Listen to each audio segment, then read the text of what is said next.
जाएगा जब यहाँ से कुछ भी न साथ होगा, जाएगा जब यहाँ से कुछ भी न साथ होगा, जाएगा जब यहाँ से कुछ भी न साथ होगा, जाएगा जब यहाँ से कुछ भी न साथ होगा, जाएगा जब यहाँ से कुछ भी न साथ होगा। तो गज कफन का टुकड़ा तेरा निवास होगा, तो गज कफन का टुकड़ा तेरा निवास होगा, तो गज कफन का टुकड़ा तेरा निवास होगा, तो गज कफन का टुकड़ा तेरा निवास होगा।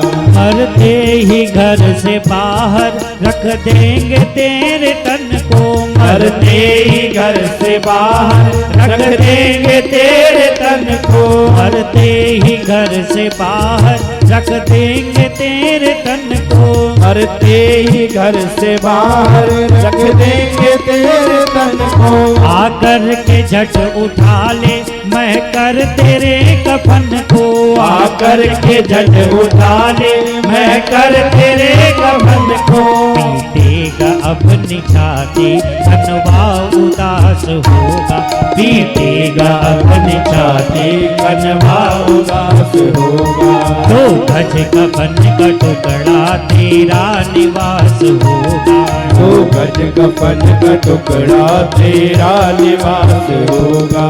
देखिए हम मैं करते हैं ना, मेरा है, मैं ही हूँ, मेरे सिवा कोई नहीं, ये घर मेरा है, ये मकान मेरा है, ये पद मेरा है, ये संतान मेरी है।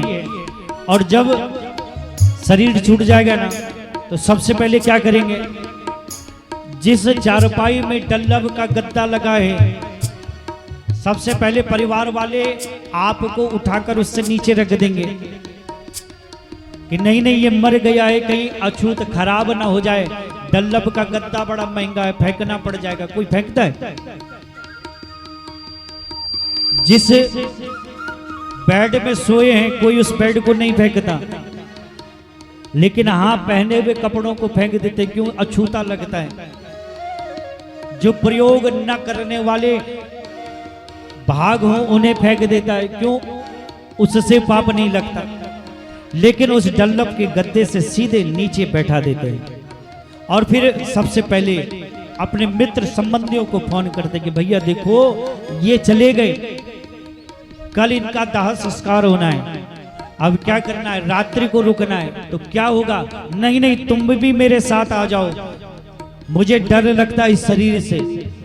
जिसकी उंगली को पकड़कर आप चले, जिसके साथ आपने भोजन किया, जिसके हृदय से आप लगे, जिसका आनंद किया, फिर उसी शरीर से हमें भय लगने लगता है। और हम क्या कहते हैं, निकालो निकालो कहीं भूत न बन जाए। हम डरते हैं, हमें ऐसा भय लगता है कि कई लोग तो देख भी नहीं पाते, नहीं नहीं ये मुर्दा पड़ा, देखना नहीं, भय लगता है। और फिर परिवार वाले जोर जोर से छाती पीटते, और जो शरीर का जो भी आभूषण होगा उसे सबसे पहले निकालते हैं ना। कानों में कुंडल पड़े हैं तो सबसे पहले कुंडल निकाल दीजिए, हाथों में अंगूठियां हो तो निकाल दीजिए, पैरों में पायल हो निकाल लीजिए, गले में चैन पड़ी हो निकाल दीजिए। आदमी चला गया, जीव चला गया, लेकिन दृष्टि मोह और माया पर पड़ी है। जानते हैं ये गया है तो कल हम भी जाएंगे, हमने छीना है तो हमारा भी छीनेगा, इसलिए पीटेगा अपनी छाती कनवा उदास होगा, पीटेगा अपनी छाती कनवा उदास होगा। तो गज कफन का टुकड़ा तेरा निवास होगा, तो गज कफन का टुकड़ा तेरा निवास होगा।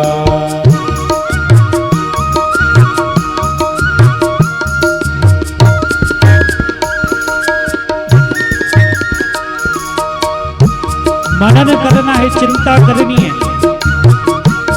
चिंतन करना है।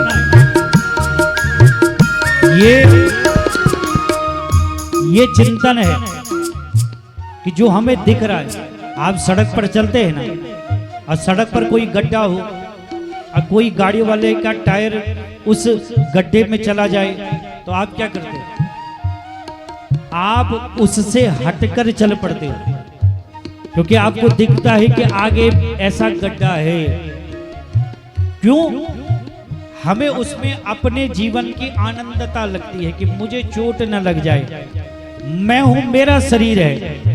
लेकिन हम जानते हैं कि 7 दिन में प्रत्येक जीव को इस सृष्टि से जाना पड़ेगा, चाहे वह पशु हो, चाहे वह पक्षी हो, 4 पैर का हो, 10 हाथ का हो, पंख वाला हो, जल में रहने वाला हो, वायु में उड़ने वाला हो,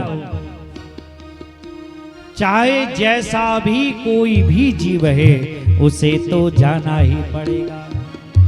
और हम अपने आगे देखते हैं कि शरीर पड़ा है, सोच रहे हैं, लेकिन फिर भी माया नहीं जाती, फिर भी माया नहीं जाती। इसलिए कपिल जी कहते, हे मां, ये माया जब तक इस सुख दुख को तुम पहचानोगे नहीं, तब तक ये माया कभी साथ छोड़ने वाली नहीं है। क्योंकि जो तेरा होगा वही तुझे आगे भी दे देगा। क्यों दे देगा आग तुझको बेटा जो पास होगा, दे देगा आग तुझको बेटा जो पास होगा।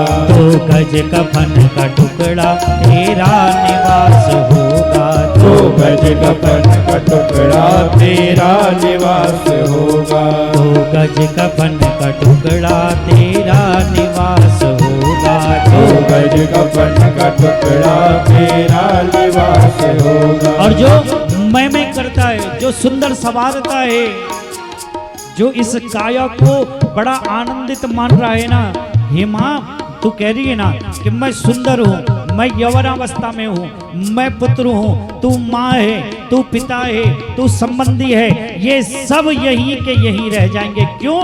मिट्टी से मिले मिट्टी बाकी की राख होगी, मिट्टी से मिले मिट्टी बाकी वीरान होगा। सोने से तेरी काया जल करके खाक होगी, सोने की तेरी काया जल करके राख होगी। सोने की तेरी काया जल करके राख होगी, सोने की तेरी काया जल करके राख होगी। 2 गज कफन का टुकड़ा तेरा निवास होगा, 2 गज कफन का टुकड़ा तेरा निवास होगा।